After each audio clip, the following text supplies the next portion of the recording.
guys, nandito na ba tayo sa park? Panabo pa lang po ito. Ayan ang istugan ng pirma. Perma ta guys. Sige.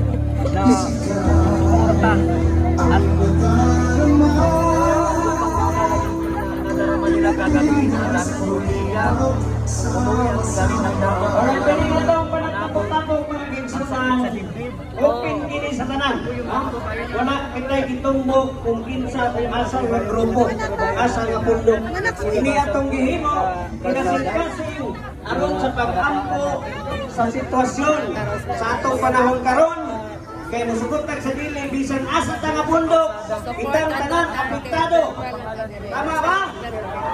Apektado tang tanan, so why gitumbok kini nga grupo, ibisan kinsa asa ta nga grupo ang importante, ang atong panghangyo sa atong labaw nga magagagahom.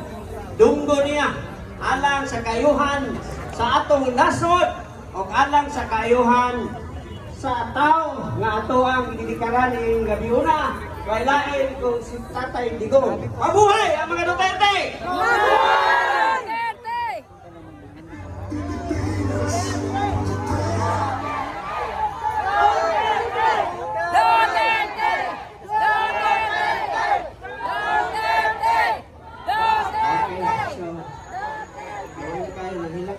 May tulong gabi eh.